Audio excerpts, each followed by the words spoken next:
I'm Scott Al Miller. This is my life living in León, Nicaragua. For those of you who know Nicaragua, you've been watching my channel for a long time, you know that one of my biggest complaints is a lack of food variety, especially here in León. If you live in Managua, it's not too bad. They have some really great restaurants, and even though the variety remains low for a large city, they have a lot of good quality stuff, and the selection that they have, nearly everything has multiple good restaurants that have those things. So while you can't get Thai cuisine, for example, and you can't get American Chinese, for example, you can get Chinese from a number of good places. You can't get Tex-Mex, but you can get Mexican from a number, and so forth, right? And you have lots of good cafes and constant growth and a lot of turnover of restaurants. So we have a pretty good scene there. But here in León, it's pretty anemic. But one of the things that has been difficult for us to get here, and I'm not saying this is a bad thing, but American or international fast food and chain restaurants are few and far between. Of course, we have some. Everyone knows we've got McDonald's and Burger King and Subway, TGI Fridays, Hooters, Papa John's, Pizza Hut,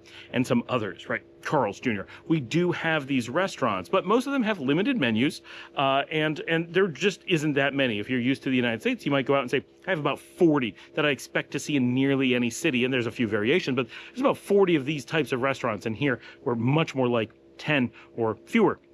You really notice the lack. Well, you know, the economy has been booming. Things have been coming back. Growth is big, and people are looking for more variety of food. That's starting to come in, and looking for more variety of types of restaurants to go to, not just the types of food that they offer. And we have some exciting news. So we're going to talk about the new food that's coming in to Managua and León right after the bump.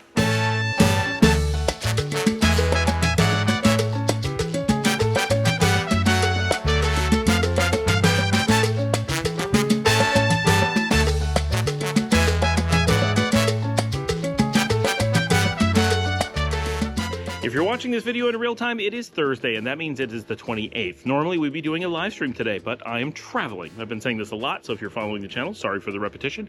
I am heading to the United States. My plan, if everything is going as it's supposed to be, I should have left León somewhere between noon and 2 yesterday. We're traveling into Managua. I will have stayed overnight at the Hotel Munch near the airport. That's the hotel that I like to use.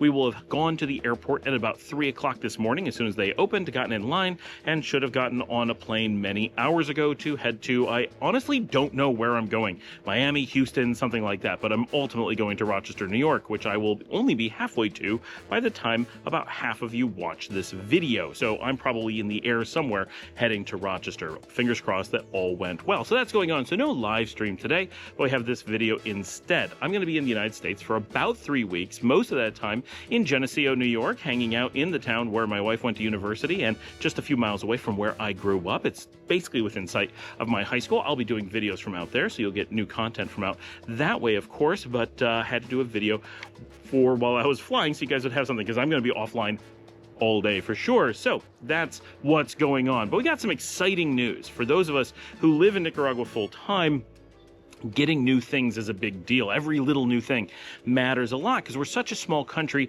and it's so far to travel to things. When we want to get a Taco Bell, we have to drive to the nearest one in Liberia, Costa Rica, which for those of us in León is 4 hours to the border and an hour and a half in Costa Rica. That's 5.5 hours, not including the border crossing, which, by the way, I know a number of people who did the border crossing into Nicaragua recently, and the report is that border control is a lot friendlier than they used to be. It's a lot happier experience coming in. Not that they were bad before, they were normal, right? But now it's a lot more like a customer service type experience. It's clear that there's a little bit more emphasis being put on making it welcoming to come visit the country, not just a normal, like, okay, you're coming to our country, but, you know, hey, come check out our country. So anyway, that's good stuff. We're happy to hear that. But we are excited that this shows, and I have another video I've had in my docket for some time. I'll do it pretty soon, talking about how some of the things that we see that indicate the massive economic growth and opportunity here in Nicaragua.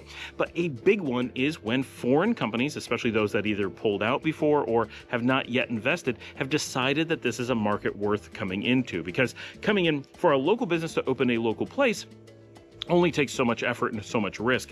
But when big international companies come in, they have some supply chain logistic challenges that can be quite costly, and they can end up doing a lot of financial damage to themselves if they don't do good analysis with this. Just the scale that they work on is a little bit different. And you can imagine if you're opening a hamburger stand on the side of the road, you could reasonably get one open for about $3,000 to $4,000 right here in Nicaragua. And having gone through some pricing to help people do that, it's a fair number. Right now, it's not going to get you a big, beautiful air-conditioned restaurant or anything like that. That's a little tiny place, but that's kind of what it would cost.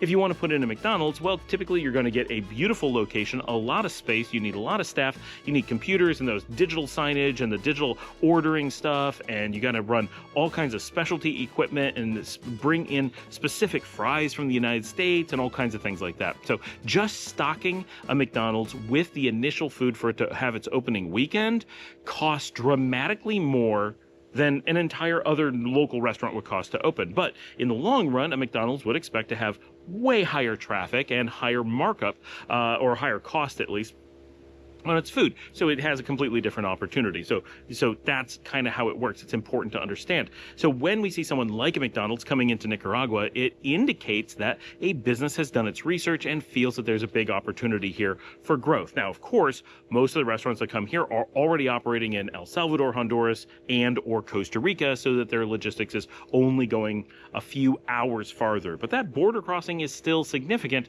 to get, whether it's their frozen burger patties or their specific French fries or their fish patties or whatever, into the country. And this explains why so many of the restaurants here don't have the same menus that they do in the US. McDonald's doesn't have its Filet-O-Fish, Carl's Jr. doesn't carry its Beyond Burger, and so forth. So that's always depressing, that we get excited that a restaurant's coming in and then we find out that for some people it's the same restaurant that they had in the US, and for others, like us, it's often not at all the same restaurant. So the McDonald's that we like to eat at in the US, we don't have here. And the Burger King that we eat at the US is different here. We actually prefer the one here, so that one's not bad. But things like that are common.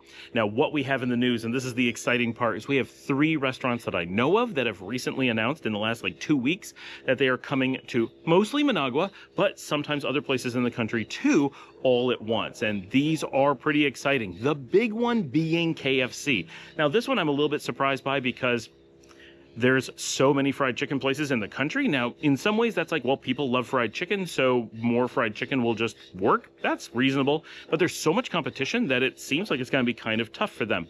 My hope is that because KFC advertises in the US that all their locations have vegan nuggets, that they bring that here too. And that will be a differentiator and super exciting. I don't know all the locations getting a KFC. I believe it's only Managua at this time, but it is coming, right? That one is confirmed. Also, more recently confirmed is that Wendy's has at least 1 location, I think 2, that are going to be opening. For me, a vegetarian, completely a write-off. There is nothing at Wendy's worth getting. And since their customer service is so tragically bad, there's just no reason to go there, right? But for those who do like meat or just like American products, it's neat to have another option. A lot of people are excited about that. And the last one that I just learned about today, and by far the most exciting for my family, because this is one I specifically mention every time we list restaurants that we're missing. This is when I say, why aren't they here? We have Pizza Hut, we have Little Caesars, we have Papa John's. All of them are super busy. And the one that we want of those, at least the most, Papa John's is good. Pizza Hut is good, right? We don't like Little Caesars, but it's edible. The one we want, the one when we live in the United States that we use, not when I'm in New York. When I'm in New York, I eat real pizza. But when I'm anywhere else in the United States, the thing that my family eats that we have a tradition of is Domino's, especially their thin crust. And they just announced that Domino's is coming to both Managua and Leon. They're going right onto the main plaza next to the McDonald's here in Leon, is what I'm told. So we're very excited about that because it's close enough we're going to be able to order it. So the fact that we can't order Pizza Hut delivered here anymore, not going to be a problem. The fact that we don't have a Papa John's here in Leon, not a problem. Maybe we'll get one in the future. There's at least 2 or 3 in Managua. And we don't really care about Little Caesars, right? But Domino's coming here. My kids were so excited when they came and told me today that they knew where it was going, and it was going to be in Leon as well as Managua, not only Managua, which was our fear that that's where it would go. And of course, all of these things tell us that there's a good chance that Burger King will expand in the country and return to Leon where they were in the past. We had more fast food in the past. A lot of them left when we had the big drop in tourism traffic from 2018 through 2021, right? A lot of businesses just packed up and left entirely or pulled back from their smaller locations. Burger King still has several locations in Managua, but not as many as it used to. It used to have one at Plaza Inter that isn't there anymore. It used to have one in Leon and so forth. Now we're seeing nationwide expansion from a lot of these chains. They're going into Esteli, they're going into Leon, they're going into Granada, they're going into San Juan del... Now, I don't know if any are going into San Juan del Sur, but they're going into some of the far-flung cities so you can travel around the country and get them. You don't have to go all the way into Managua. It's very exciting. Yes, it's exciting because it's new food in this particular announcement, but most of these aren't places we're super excited about. Unless KFC has that vegan nuggets, then we're super excited. We'll be there all the time. But what it really is signaling outside investors' faith in the country and a long-term belief that the economic growth that we've been seeing over the last several years is going to be continuing, maybe not more, but at least holding reasonably steady, that it is a worthy place to be investing in new logistics supply chains. And of course, we're super excited that the possibility is, if KFC is coming, Taco Bell can't be far behind. There is, like I said, just 90 minutes off the border, a Taco Bell at Liberia, Costa Rica, and often KFCs and Taco Bells go together. Unlike KFC, for which there's tons of competition here in the country, there is not a single place making Tex-Mex like Taco Bell does anywhere that I've found yet in the entire country.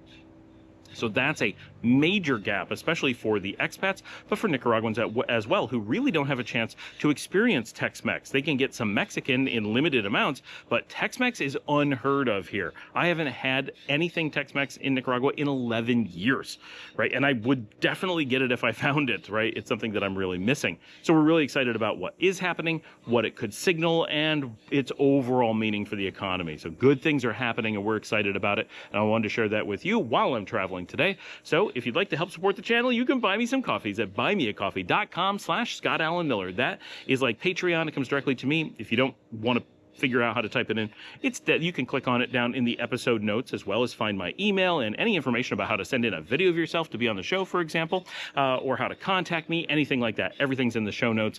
Really easy to get information. And of course, we have the expats forum for anyone who is going to be living here or is living here or is going to be visiting. It's a great place to connect with people. Sorry for the light turning on and off. It's a great way to connect with other expats and get information, share information, ask questions, and just see what's going on, connect and so forth. Really good resource. Definitely go check that out. Completely free, of course. Just sign up. And of course, its parent company, Nicaragua.com, is the event website for the country. So if you're looking for where to go out for some live music tonight or wondering what a cultural event might be going on, great place to check out. Again, totally free. Just go check out the websites. Works great on your phone, works great on the desktop. Just those are good websites to have for Nicaragua. And thanks to our sponsor, Hostadillo.com. If you're looking for commercial web hosting, just $25 a month for all the engineering work that you're normally expected to bring on your own for web hosting. They take care of forward proxies and cache management and DNS and SSL, TLS, and all the things that most people don't actually know about, but really need to run a website. And instead of charging you outrageous amounts of money for fake Google SEO stuff, get the real stuff that actually matters. That's one of the big secrets of big business. That's why big business doesn't pay much for their websites, but has really good performance. And small business often gets tricked by people scamming them with SEO stuff. Talk to Hostadillo and learn how you can save a ton of money and get really good web hosting with a great company who is sponsoring us. You can send them an email at hello@hostadillo.com. And with that, hopefully I'm landing soon in Rochester, New York. We'll be hanging out with my dad. I'll try to get him onto the live stream coming up this Thursday, a week from tonight. And with that, I will see all of you tomorrow.